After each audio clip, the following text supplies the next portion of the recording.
Bien, je vous souhaite à tous un bon dimanche, une bonne fête du Christ roi. Christ roi de l'univers. Alors ma première question, pourquoi à votre avis on fête le Christ roi? Qui c'est qui a voulu qu'on fête le Christ roi? Est-ce que vous le savez? On fait un peu de catéchisme. Hein? Qui c'est qui a institué la fête du Christ roi? C'est pas très longtemps, mais c'est avant la guerre. C'est le pape Pie XI. Et alors, pourquoi il a institué cette fête du Christ roi? C'est qu'à l'époque, avant la guerre, il y avait deux dangers qui menaçaient l'humanité. Deux dangers qui sont les mêmes idéologies. Une idéologie de pouvoir et de domination qui veut ni Dieu ni maître et instaurer un totalitarisme. C'était le communisme et le nazisme. Et aujourd'hui, la tentation est toujours la même. Il y a toujours des dominations de pouvoir qui veulent en fait écraser l'humanité. Pouvoir de l'argent, pouvoir d'un terrorisme ou un totalitarisme islamique, par exemple. Ce sont les mêmes, je dirais, origines. C'est-à-dire instaurer un royaume, mais un royaume de terreur, un royaume pour lequel Dieu n'a jamais voulu que nous soyons. Car dans la première lecture du livre de Samuel, on nous rappelle que le peuple d'Israël, qui n'avait qu'un seul Dieu, il est le dépositaire du Dieu unique, confronté aux autres nations qui avaient des rois, qui étaient souvent des dieux d'ailleurs, il supplie Dieu et le prophète d'avoir un roi. Et Dieu va leur accorder cela, mais à regret, en leur disant « vous allez souffrir ».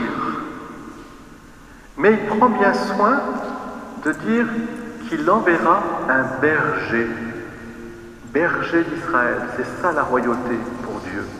Qu'est-ce que c'est que le berger? Deuxième question, à quoi nous renvoie l'image du berger, du bon berger?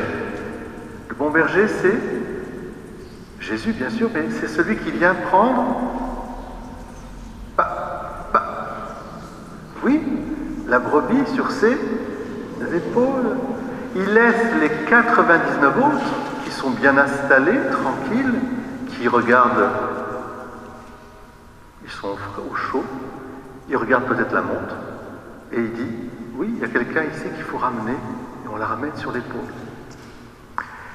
Cette brebis et ce bon berger, c'est l'image de cette royauté que le Seigneur est venu instaurer.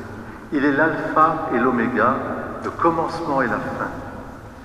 Ce dernier dimanche de l'année liturgique nous ouvre sur le prochain dimanche de l'Avent, et vous verrez qu'on aura le même psaume.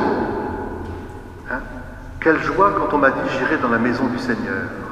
C'est quoi ce royaume? C'est une maison dans laquelle nous sommes tous invités, personne n'est exclu. Et au contraire, il faut aller à la recherche de ceux qui sont un peu dehors, les ramener sur les épaules, justement.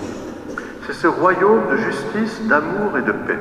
Et alors, quel incroyable évangile aujourd'hui pour terminer l'année liturgique. Dieu qui veut que nous n'ayons pas peur de lui, que nous approchions avec confiance et miséricorde, que nous nous laissions porter par lui. Quel évangile aujourd'hui? C'est quoi l'évangile aujourd'hui, Claude? De quoi on a parlé dans l'évangile? Vous étiez réveillés? Mais oui, vous étiez réveillés. De quoi on a parlé? Allez, dites. Le bon larron. Mais on a parlé donc de là. Pour avoir la paix, il faut passer par la croix. On a parlé de la croix. Vous vous rendez compte? On est en train de nous parler du Christ roi de l'univers et on nous emmène à la croix. Et dans cet récit de l'évangile, vous voyez qu'il y a trois types de personnes qui nous sont proposées. D'abord, il y a des tenants de la vérité, de la religion, qui sont là du temps de Jésus. Jésus est juif et il fait partie de cette religion juive qui est la nôtre aussi, et je vous en parlerai un petit peu après. Et les grands prêtres disent très bien d'ailleurs, ils se moquent de lui, tu es dit le Messie, etc. Hein? Regarde comme tu es. C'est ça ta messianité, c'est ça ta royauté. Circuler. Deuxième personnage aussi que nous voyons, les soldats. Alors les soldats, eux, on leur a demandé de crucifier cet homme, et puis même, vous savez, on leur a demandé d'écrire sur la croix, il n'y est pas ici, un petit écriteau. Qu'est-ce qu'il y a marqué sur l'écriteau? Moi je pensais que c'était mon papa, il s'appelle Henri. I-N-R-I, ça veut dire Jésus-Christ, Jésus de Nazareth, roi des Juifs. Jésus de Nazareth, roi des Juifs. Roi des Juifs, si tu es le roi, etc. Hein, ben descends de ta croix. Tu es le roi, voilà. Il se moque. Jésus dit rien. Jésus les laisse passer. Et puis, il y a les larrons. Ah, les larrons, c'est nous. C'est toi, mon frère, c'est toi, ma sœur. Voilà, c'est nous. Les larrons. On va voir que c'est nous. Alors, il y a le larron ils sont crucifiés. Et ils disent, il y en a un qui est dans la douleur extrême et puis qui blasphème, oui, il est là dans sa douleur. Et il y a l'autre, d'ailleurs il blasphème en disant, eh ben, toi tu te dis le Messie, etc. Voilà. Et l'autre il dit, moi, je sais une chose, cet homme, il n'a jamais fait de mal, il n'a fait aucun mal. Moi, si je suis là, c'est parce que je suis un pécheur, que j'ai fait du mal. Je mérite ce que j'ai. Et là il se tourne vers Jésus, crucifié. Et dans cet homme crucifié, il se tourne vers Jésus, il l'appelle Jésus. Qu'est-ce que ça veut dire Jésus? Dieu sauve. Il reconnaît dans le crucifié celui qui sauve. Yeshua, Yeshua, souviens-toi de moi quand tu seras dans ton royaume. Vous vous rendez compte? Quelle profession de foi incroyable! Quelle vérité, je dirais, profonde. Et alors c'est bouleversant parce que Jésus, évidemment, lui dit « Aujourd'hui, tu seras avec moi dans le royaume. » Aujourd'hui. Cet aujourd'hui, c'est pour nous.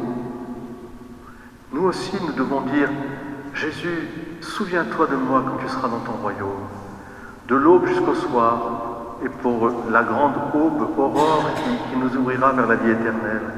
Puissions-nous partir avec cette parole. Moi, il y a deux paroles qui m'habitent. C'est « Seigneur, je ne suis pas digne que tu entres sous mon toit, mais dis seulement une parole, et je serai guéri. » Et puis celle ça c'est le centurion, et puis celle du bon larron.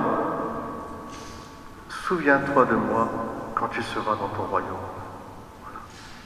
Voilà. Alors, ça me fait penser à et je termine là-dessus, ce témoignage qui est ce qu'il est de Gad Elmaleh sur son chemin.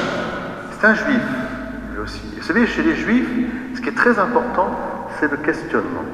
C'est-à-dire qu'on doit être libre de se questionner. Personne ne peut nous cloisonner, nous empêcher de nous rencontrer les uns les autres. Ce qui est très étonnant, c'est que lui, il va entrer dans une église, et c'est ce qu'on ira voir pour ceux qui veulent aller le voir. J'irai le voir moi ce soir. Je sais qu'il a fait cette démarche de rentrer un jour dans l'église, mais surtout quand il était petit, mais surtout, il a eu le courage d'aller vers Jésus et Marie, à travers Notre-Dame de Lourdes en particulier. Et là, qu'est-ce qu'il voit? Qu'est-ce qu'il ressent? Il ne ressent pas des idées, il ne ressent pas des règlements, il ne ressent pas tout ce qui nous cloisonne les uns les autres. Toi, t'es bien, toi, t'es pas bien. Non, qu'est-ce qu'il ressent dans son cœur? Il ressent ce qu'a ressenti le bon larron.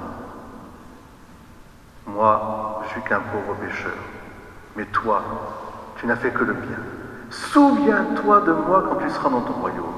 Il est attiré par ce royaume. Il est juif de toute façon. Il est dans la messianité. Et il chemine. N'attendez pas de voir Gad Elmaleh dire « je suis catholique », c'est pas ça. C'est qu'il chemine vers le Seigneur. Et c'est ce cheminement que nous devons avoir, nous, catholiques, aujourd'hui. Nous sommes catholiques, il faut le dire, et avec joie. Mais ce n'est pas parce que je suis catholique que je suis dans cette amitié avec Jésus. Amitié.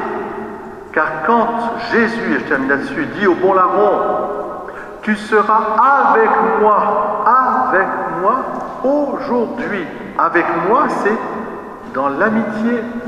C'est cette amitié qui fait la joie de l'Évangile. Dieu avec nous et nous avec Dieu, mais pas comme un Dieu qui serait loin ou une soumission, mais comme une amitié. Veux-tu venir partager cette amitié, c'est-à-dire ma vie? Est-ce que tu le veux? J'espère que oui. J'espère bien que oui. Et vous alors, est-ce que vous voulez partager cette amitié? Ouh là là, mais vous dormez là un peu tous. Mais vous devriez dire, oui Seigneur, me voici. Voilà, c'est ça extraordinaire. La joie se partage. Et c'est cette joie de l'Évangile qui est la source de la mission. Partout. Et aujourd'hui, en 2021, oui, avec tous les problèmes qu'il y a, avec tous nos soucis, nanana, etc., avec même l'Église qui se casse la figure dans tous les sens, on le voit bien, eh bien, il faut redire cela. Veux-tu rentrer dans mon amitié?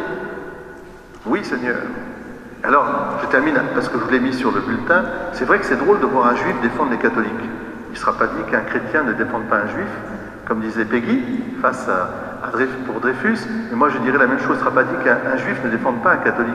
Il dit, c'est très drôle, aujourd'hui, tu interroges quelqu'un dans la rue, tu dis, tu es juif, Salomon? Ben, Salomon, il dira, oui, je suis juif et je suis très fier d'être juif. Tu vas voir Abdel, qui est très gentil, Abdel. Tu dis, Abdel, tu es musulman? Il va dire, oui, je suis musulman, je suis fier d'être musulman. Et puis tu rencontres Gabriel, je ne vais pas dire, t'es catholique? Ah oui, mais enfin, tu sais, je suis catholique, mais je ne pratique pas. Et puis tu sais, oui, enfin voilà, j'ai fait ma communion, mais voilà. Enfin, bon sang de bonsoir, on devrait dire au contraire, oui, je suis catholique. C'est magnifique d'être catholique aujourd'hui. Oui, parce que plus que ça, c'est l'intimité avec le Seigneur. J'ai rencontré le Seigneur. Aujourd'hui, Seigneur, souviens-toi de moi quand tu seras dans ton royaume. Aujourd'hui, c'est là, aujourd'hui, c'est un présent éternel. Tu seras avec moi dans mon royaume. C'est pas la plus belle chose qu'on puisse entendre? De cette terre à l'autre vie? Eh bien voilà, c'est ça que nous devons vivre. Que le Seigneur nous donne cette foi simple, la foi simple du bon larron, nous donne cette joie aussi. Et témoignons, soyons aujourd'hui en 2021 des témoins de ce Christ, roi de l'univers. Au nom du Père et du Fils et du Saint-Esprit. Amen.